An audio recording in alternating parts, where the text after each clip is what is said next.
semester alone, I spent about $500.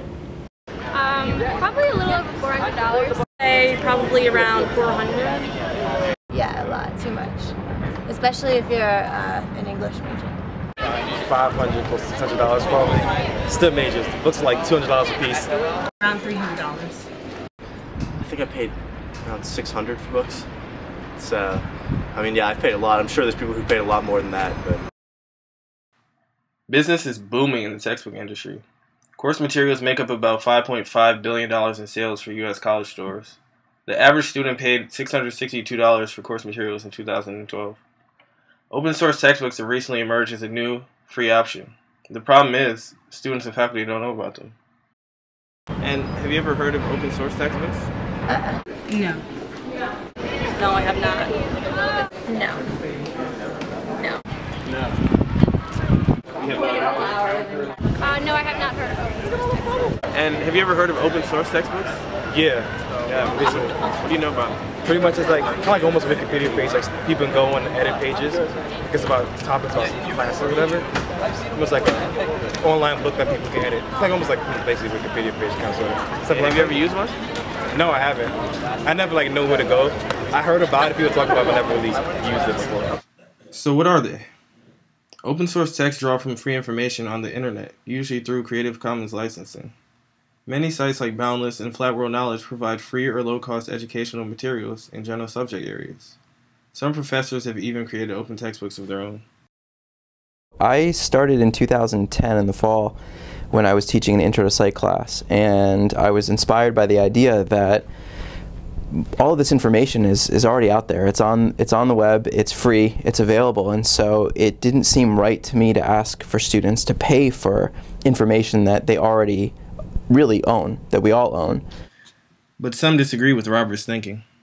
Somebody has to pay to put those articles online, and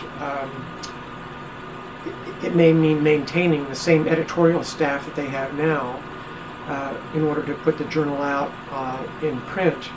And so the only reduction in price is going to be the cost of actually printing as opposed to the cost of producing the product. And so I think when people say that they'd like everything to be free, they have to think about, well, who's going to pay to take care of editing that material and preparing it for publication. So I don't think, basically there's no free lunch here. And cost aside, maintaining a textbook requires a serious time commitment.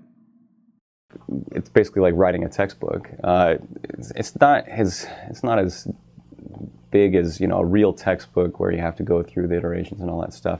Some of the major problems is that if you're using things like YouTube videos as links, they go down for copyright or whatever. It takes time. It takes some effort to refresh. But with the 570 students that are in the class now, none of them have to pay for a textbook. During the last session, Maryland legislators could not pass a bill to eliminate the sales tax on textbooks. So how close are we to open textbook legislation? So far, no one has proposed anything on that, but I think students need to take the lead on issues like that, come down to Annapolis and educate the legislators about ideas like this. But students don't even know that open source is an option. And because of their lack of awareness, they've had to find other ways around the high cost of books. Senior Matt Ellis started Books in Maryland, a site that finds the cheapest version of a book online. Well, it was just one of those things where, I'd heard all my friends complaining about high book prices and not wanting to pay, $500 a semester for books. And this opportunity, the guy pitched it to me as fighting the high book textbook prices. So I saw that as a perfect opportunity for me to do something to help my peers out. Both sides of the open education debate agree that textbooks are expensive.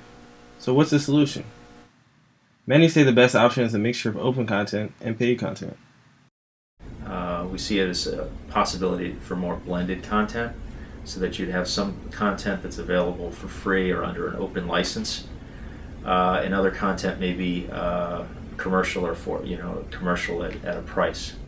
I think there are middle grounds, and so Maryland doesn't have to do this on its own. I've said this many times. I would guess that something like 2/3 of the principal's course it's the same here as it is at Penn State and North Carolina and Virginia and so on. So I can imagine one or more people, one or more groups of people writing an open source textbook and having it online and making it available to everyone. And then Maryland adding some additional material on topics that we think are important that somebody else might not, rather than having all major economics departments going off on their own and each of them trying to create their own version of a principles text. I think that makes a lot more sense. And this university is already taking steps to make sure that open source is a part of its future. Our idea initially is to approach this from some kind of incentive or grant angle so that we can offer incentives and support to encourage faculty to develop their own open source materials for courses. So I think it will start a little slow, and we'll need to get some incentive going, but I think from what I'm seeing at other institutions, the interest and the support for these kind of initiatives is growing very rapidly. So I think, so it's hard to tell exactly how fast it will take off next year. I think, but I think our plans definitely are to have some kind of program in place. The publishers have told us that they're moving it at least in the e-book direction. And obviously they don't want open source, but things are moving that way, right? We're at the beginning of open source right now, but people are moving that way pretty quickly. Within the next couple of years, publishers have told us that they want to be 50% electronic texts. And a lot of that competition is that much of the information that's available is already available online.